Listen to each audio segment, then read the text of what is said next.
Moms do it all, from the small tasks like making lunch and helping with homework to the big ones like life advice when it comes to raising our own children.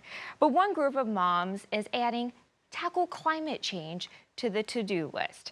Dr. Melissa Burt is a climate scientist at Colorado State University, and she doubles as a science mom. Dr. Burt, thank you so much for joining us. Yeah, thanks for having me today. You helped co-found this organization that's called Science Moms. What is it? What is it about? What is it about? How did you get these lady climate scientists together to educate people about climate change? Yeah, so we as Science Moms are a nonpartisan group of climate scientists and also mothers who really have been studying climate change for decades, right? We're a group of friends who wanted to provide other moms with the information and the resources that they need to really understand that climate issue because it can be a very daunting thing to understand. But to provide moms and parents with that information, the tools that they need in order to really take action and really help make things better for their kids' future. One of your new initiatives is called Clean Versations, right? Getting moms excited about clean energy, clean transportation. What is that all about? And how can moms actually take action to be a part of that green revolution?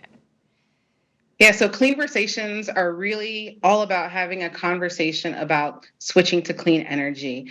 And so really wanting moms to think about how can you swap out some of those things within your household or that you use on a daily basis that kind of promote dirty energy. You can think about it like polluting substances like carbon pollution in the air and really switch those things to more clean products. So I think about it like swapping your gas stoves to electric stoves or considering switching from a standard vehicle to a more electric vehicle.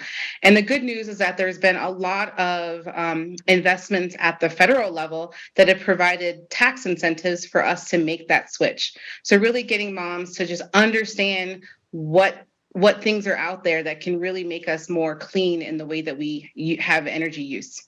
And one of your more recent ads even targeted the idea of the school buses, right? And sometimes it could be just as simple as just letting your local leaders know, like, hey, do we have a program for electric school buses, right? To talk a little bit about that new ad.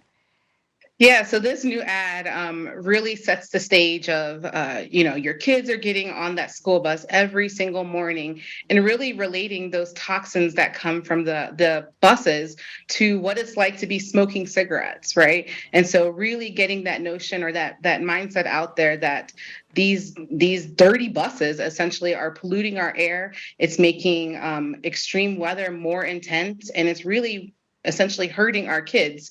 And so we have this climate action plan that really gets moms and parents to start interrogating at their local level, at your local school district level, and to ask them, what are you doing about these diesel buses? And are you switching from diesel buses to electric buses? And there are a number of different incentives that are out there for school systems to make that change. Now, your specialty as a climate scientist is in Arctic science, right? And we know that the Arctic is the fastest warming place on the planet. You know the science. How do you stay optimistic? How do you stay geared with all of this hope and optimism and spread that to other parents, other moms and dads? Yeah, I think, I've been studying the Arctic for decades now. And like you said, like it's the fastest changing place on the planet. But I have hope about it for two reasons, really. The first is knowing that we have solutions that are out there to really solve and tackle this climate issue. But also I have hope because, by starting a conversation, by getting other parents to see the importance and the urgency of climate change, that we can take those individual steps that lead to collective efforts that can really make the change. And also, being a mom, I don't want my kid to say, Mom, like, why have you done nothing about this issue? Right. And so I have hope really because she pushes me even more to continue to work on this. And the more and more that I can have conversations with other parents and other mothers about the issue, I think that's what keeps me going every day. I love that, having that glimpse of hope, because there are solutions, right? The at least good part about this problem is we know exactly what to do. We just have to do it. If there's a parent at home that's watching and wants to learn more, get in touch with you guys, how can they do that? Yeah, so if you can visit sciencemoms.com, and our website is actually really fun, right? We're trying to change the way in which we share this message around the climate issue. And I think you said earlier, as moms, we ask other parents for advice all of the time. And so we hope that all of you will seek out us as the science moms or other climate scientists to really share that message. On our website, we have some amazing videos that kind of cross the spectrum from being, funny videos that really tackle that message and tell you about science of climate change in like 30 seconds, but then also some other videos and resources that can provide you with more detailed information and books that you can read with your kids or share with other parents and other friends about the climate issue. I love it. There's so much education on that site. It's, like you said, it's fun to go through.